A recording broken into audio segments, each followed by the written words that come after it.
When sharing my story, I often start with the age of 7 where I went into the orphanage, where Dad went to prison, or at 9 where I was scotch taped by Uncle Pat. But as I'm writing my second book, I'm taking moments to go back in my book to things that happened when I was younger. And one of the things that I realised is that between the ages of 1 to 7 were probably some of the most serious things. They're not as graphic or as violent as what happened when I was 9, or with my fingers, or with Uncle Pat, those kind of things. But what they were was they GROOMING me, my whole childhood. And I'm only starting to piece this together even now as I'm starting to, take stock of my past. I remember around the age of 4 living in Neutral Bay, we used to get bathed in a double sink in a laundry. And I remember Uncle Pat with they used to use a grey Solvo soap. It was fucking rough on the skin. Would wash me. But then I remember my Uncle Pat doing the most grotesque thing. But at that age, you don't know that that's that, right? You don't know that that's what he's doing. And it's MASTERVA, you know how to spell the fucking thing. That's what he was doing to himself while, touching myself. And there are many incidences that I remember like this. I remember, like I said in my book, where I was in a backyard in Ryde, and he had his 2 daughters in a tent, starkers, as I was, getting me to get on top of these girls. And I remember, like, a duck. I know that's like a weird thing to fucking say, but there was a duck named Sammy. I remember my dad loitering around, and I remember him. And the more I think about it, the switching of, my dad hurting his daughters, I presume, and him hurting me specifically. I've spoke of other incidents. Whenever I go online, Tiggy, you just want to run amok. It's like you think this is the chance to get away with it. The last one I want to mention too is when I was, hold on, was the video. This little thing that someone gave me, the cat keeps taking it.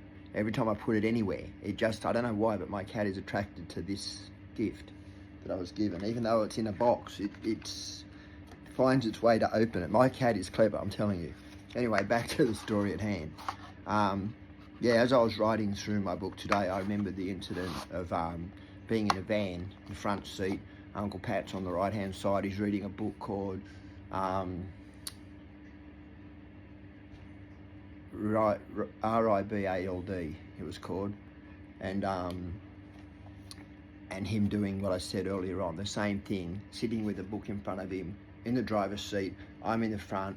My sisters and brothers, I don't remember who was in the back. My sister claims that she was there, so I can only believe that to be true. It's likely that the 3 of my siblings are in the back seat. I don't recall, but when he finishes what he's doing, I remember at maybe 6 or 5 going, oh, what the fuck was that? And, the innocence of that. But I think back to myself now, and this is why I'm telling you this is important to me, I guess, is that I'm starting to realise that my whole childhood was that. And what it does is it desensitises you to what's ahead. So it's almost like all this stuff's smaller and gets bigger and bigger and bigger. And, by the age of understanding, which is far after I leave the family home at 9 or 10, that home, you start to piece together all these little incidences and how it's sort of like a GROOMING process. So by the time I get to King's Cross, I've been abused in a family home. I've been abused in institutions. I've been abused in foster care. Tiggy, that's enough. You and me going to be circling in a minute. And so it wasn't a far stretch, I guess, for me when I got to the cross to be taught that my body was a commodity. And again, that was a slow process as well, with the introduction of the Persian rugs. Get me addicted, get me hooked, get me a roof over my head, a whole lot of friends, all these different things that I'd never had in my life. Friends, like school was really tough for me. I used to wet the bed quite a lot since the age of 9 after what happened at 9. And I lived in a house that had no hot water or a running toilet. It was a toilet that was emptied outside, and a hot water was an urn. So every morning I'd have a cold shower after wetting the bed, and I would go to school very smelly. Anyway, I don't know why I went there, but my point was that people often ask me, why did you stay in King's Cross? It was the other kids, man. It was the first time in my life I'd ever been totally accepted as Glenn. I didn't have to be tough, I didn't have to be talented, I didn't have to be anything other than just me. And that was refreshing. A lot of brokenness come together, I think, and that made form like a family. Like, I often refer to the kids of the cross, specifically the refuge, as my bloodline, as my fucking family. I spent more time with them in the formidable years. You know, I mean, by the time I left my home at 9, 10 to my dad's, my sister's 6, my youngest brother's 5, and the other one, Jason, was 18 months younger than me, so he's about 8 and a bit. You know, so my connection to them, and I don't mean it in a bad way, is I don't know them. I don't fucking know them, you know, like I knew them. But anyway, I don't know why I'm fucking dribbling on now. All I'm saying is I've been rewriting my new book, Escaping King's Cross, and what I've been doing in this book, a little different, is I started at King's Cross, but every now and again I revert back to things that are parallel, is that the right word? Things that kind of, you know, I go through a lot of withdrawals and hanging out stages and in detoxes and rehabs and that kind of stuff, and every time I went through that, I used to fold, man. I used to fall to fucking pieces. I'd be a fucking basket case, and I never knew why. I knew that I saw these flashes of different things happening throughout my life, and I knew that I used to see the kids and all the you know, the loss of lives, and that I'm sure accumulated to it somehow. But the one thing that I remember, I used to do this, it was a habit that I had for years. I used to go zzz, zzz, and that, I know that's like a weird thing to do, but what would happen was a flash would go in my head of something graphic, and I'd be literally fucking trying to omit it from my mind. So as I try and connect the dots from present, past and childhood kind of thing, and connect the feelings between that, this cat's doing my head in. She's now deciding to attack the fish. She does it every time I go online. It's like she has this sixth sense, like Dad's tuned out to me, so I'm sorry for all the cat interruptions, but it is what it is. But I'm struggling, I guess, I would say, with reconciling my past with my present. Trying to piece together, you know, like, one of the reasons I didn't speak about my abuse for so long is specifically around the cases in the cross, was because I kept thinking, well, I didn't stop them. I was 14. Why didn't I stop them? Why didn't I stop them? And I beat myself up on a lounge for 10 years with that same fucking question. And it didn't help that when I went through my first 2 court cases, that I was subjected to the laws that were governing time of abuse, which meant that I was subjected to solicitors saying the most heinous and horrible things. And I was still at a very vulnerable part in my life where I took everything on board that was said to me.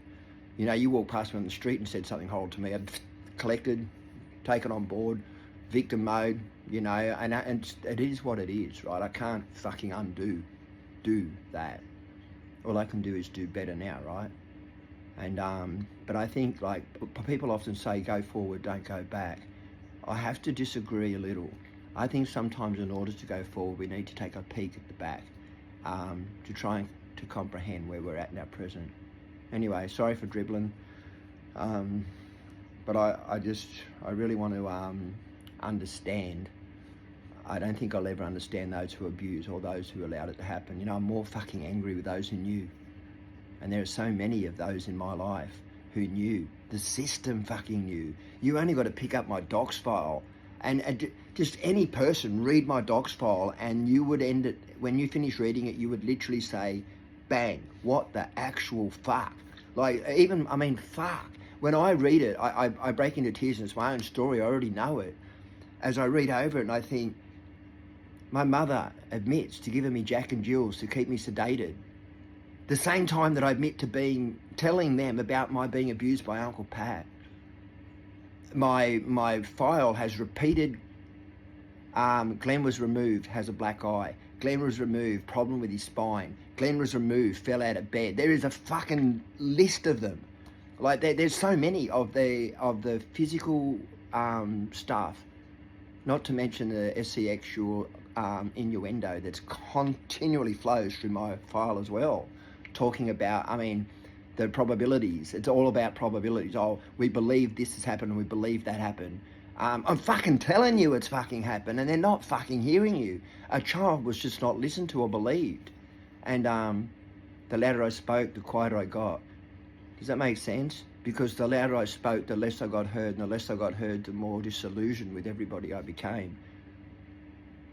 It's so hard to step forward, as I'm trying so hard to do, to step out of my past and into a future. And I am so proud of myself. For the first time in my life, I can say that with absolute sincerity. Look what I've achieved in 3 years is fucking incredible. In fact, I was thinking about making a video of it, writing down what I've achieved in 3 years. In 3 years. I'm fucking straight. I'm fucking alive. I'm fucking out of victim mode. I'm fucking training. I'm running a Lego project. This is a fucking... I've been on a plane. I've never been on a plane in my life. Now I've been on one, like, I don't know, about 9 times or something. Like, probably 5 times and 5 trips back, so that's 10. But my point is that I would not leave the house, man. I got so crippled with anxiety. After my court cases, after the current affair interview, the first one, not the second one, I remember thinking everybody knows. I remember walking up the street, halfway up the street one day, and I broke down, like fucking literally, it upsets me thinking about it. I literally broke down and I sat down in the middle of a bush track between here and Blackson Station, and I just started fucking crying, and I thought, I don't want to be here, but I can't do that to my children because I'm a dad. And it was such a fucking conundrum in my mind because I was aware of the statistic around that and my children.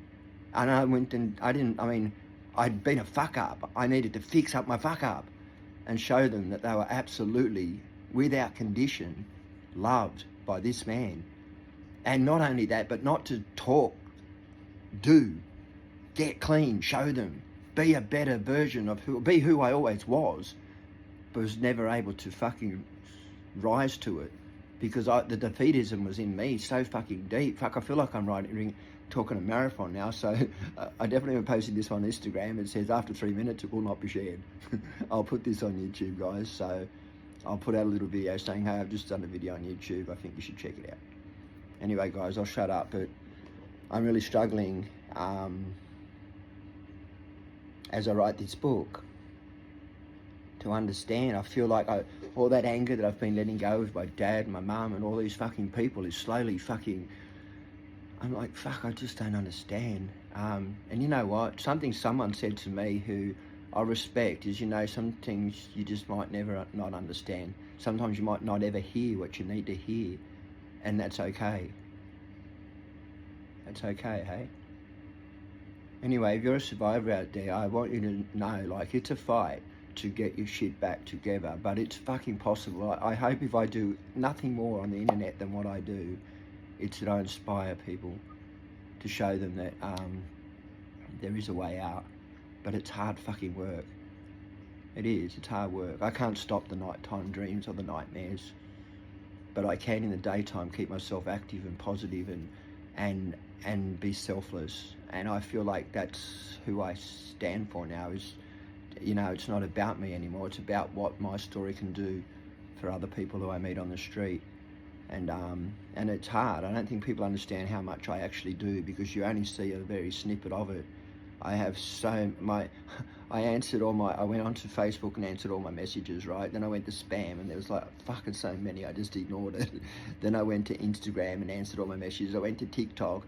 I went out the front and had a smoke.